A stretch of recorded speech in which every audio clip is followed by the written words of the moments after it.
मेरा नाम महफूज़ आलम है और मैं गोंडी में ही रहता हूँ। 17 सितंबर को मैंने अपने डैडी को हॉस्पिटलाइज़ करवाया था, जो कि शिवाजी नगर सिग्नल पर ही है। और ये वीडियो बनाने का पर्पज़ ही यही है कि जो मेरा एक्सपीरियंस रहा है ग्लेज़ी के साथ, वो सबके साथ शेयर करूँ इस वीडियो के माध्यम से। तो वहाँ के स्टाफ और वहाँ के मैनेजमेंट के बारे में बताऊँगा पहले। वहाँ के स्टाफ काफ़ी केयरलेस लगे, क्योंकि काफ़ी दफ़ा ऐसा हुआ है कि वहाँ के जो स्टाफ है, नर्सेस है, वो मेडिसिन देना भूल जाते हैं। 1 दफ़ा, 2 दफ़ा, 3 दफ़ा चेज़ करना पड़ता है। मेरा भाई बता रहा था, उसने 3 दफ़ा चेज़ करने के बाद 8 बजे की मेडिसिन मेरे डैड को 1 बजे दिया गया, काफ़ी चिल्लाने के बाद। और मैंने भी ये चीज़ काफ़ी एक्सपीरियंस किया है। फिर मैंने दूसरे स्टाफ से भी बात किया कि क्या है मसला, और क्यों नहीं नर्सेस टाइम पे मेडिसिन देते हैं ना। तो उनमें से एक स्टाफ बोला कि सर यहाँ पे है ना, नर्सेस जो है ना, वो दूसरे के ऊपर भरोसे पे रहते कि वो कर देगा या वो कर देगी, तो ठीक है। तो इस तरह से चलता है। और उसके बाद जो एक बार ऐसा हुआ कि मैं अपने डैडी के साथ रूम में था और वो बेहोश होने लग गए। तो मैं बेल बजा रहा हूँ, 1 दफ़ा बजाया, 2 दफ़ा, 3 दफ़ा, कई दफ़ा बजा रहा हूँ, कोई नहीं आ रहा है। इवन फिर अंदर से चिल्लाने लगे। कई बार चिल्लाने के बाद, ज़ोर ज़ोर से चिल्लाने के बाद, फिर कई टाइम के बाद एक नर्स आती है, वो चेक करती है। और जो रिपोर्ट्स वगैरह बनते हैं, जैसे एमआरआई के रिपोर्ट्स हो गए, एक्सरे के रिपोर्ट्स हो गए, जो भी टेस्ट वगैरह होते हैं, उसका जो रिपोर्ट्स आता है, वो हमारे साथ शेयर नहीं होता है। जैसे क्या पॉजिटिव है, क्या नेगेटिव है, आगे का ट्रीटमेंट कैसे करेंगे, वो कोई भी हमारे साथ शेयर नहीं किया गया। उसके अलावा जो डॉक्टर्स आते हैं, क्योंकि हमें सिर्फ एक दफ़ा बताया गया था, एक दिमाग का डॉक्टर आने वाला है और उसकी फ़ीस 3,000 है।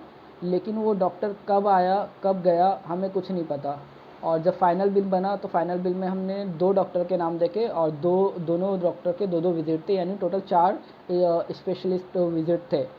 और वो दोनों डॉक्टर में से मैंने कभी किसी को नहीं देखा। 4 दफ़ा आए, लेकिन चारों में से एक दफ़ा भी मैंने वो डॉक्टर को ना देखा, ना सुना, ना बात हुई। चेक किए कि नहीं चेक किए, वो भी पता नहीं, कंफर्म नहीं हुए। तो वो भी एक बहुत ज़्यादा केयरलेस है कि कुछ कोऑर्डिनेशन नहीं रहता उनका पेशेंट के रिलेटिव के साथ। और फिर बताऊंगा जो वहाँ के जो चार्जेस है, दो तरह के वहाँ के चार्जेस है। एक एज़ पर पॉलिसी उनका डिफरेंट चार्जेस है, और जो बताते हैं, जो इंडिविजुअल को जो चार्ज करते हैं, वो चार्जेस डिफरेंट है। क्योंकि अगर आप नॉर्मली अपने किसी रिलेटिव को हॉस्पिटलाइज़ कराओगे और आईसीयू का चार्जेस देखोगे, तो वो बताएंगे 6,500 बेड चार्जेस प्लस नर्सिंग का। और वही अगर आप उनकी पॉलिसी के बेसिस पे देखोगे, तो उनकी पॉलिसी में सिर्फ 4,000 ही है चार्जेस। 4,000 और 6,500। और ट्विन शेयरिंग एसी रूम का उनका चार्जेस जो है, वो 4,200 समथिंग कुछ वो इंडिविजुअल को चार्ज करते। और वही पॉलिसी में उनका सिर्फ 2,000 रुपये है। ये इसलिए मैं बोल रहा हूँ क्योंकि मेरा मेडिकल था, तो जो मेरे डैडी का और मेरे फैमिली का मेडिकल था, तो उन्होंने जो हमें चार्ज किया है, वो एज़ पर पॉलिसी चार्ज किया है, जो उन्होंने कंपनी को पहले से पॉलिसी का जो डिटेल्स था वो भेजे हुए थे, उनके बेसिस पे उन्हें चार्ज किया। लेकिन जो इंडिविजुअल को चार्ज करते हैं, वो डिफरेंट चार्ज करते हैं। और जब मैंने इस बारे में पूछा, तो बोलते हैं कि वो डिस्काउंट देते हैं। बट मैंने बाकी लोगों से बात किया, तो उन लोग बोलते हैं कि डिस्काउंट कुछ बहुत ज़्यादा डिफरेंट नहीं रहता, बहुत ही हार्डली 4 से 5% डिस्काउंट रहता है, जो कि ऑलमोस्ट ना के बराबर ही रहता है।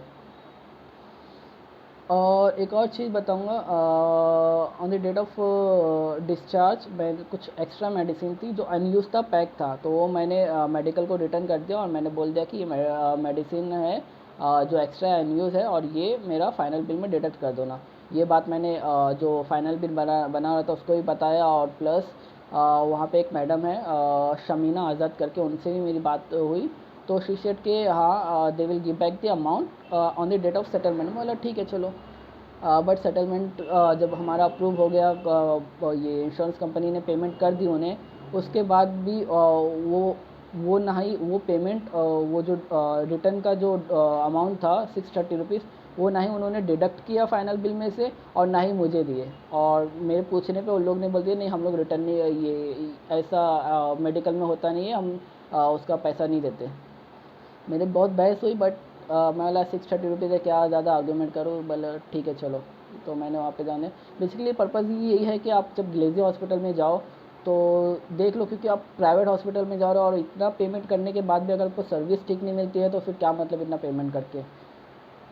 तो जाने से पहले एक बार सोचो और फिर जाओ ग्लेज़ियर हॉस्पिटल, तो अच्छा रहेगा, अदरवाइज़ बाद में जाके बहुत पछता सकते हो आप। Thank you.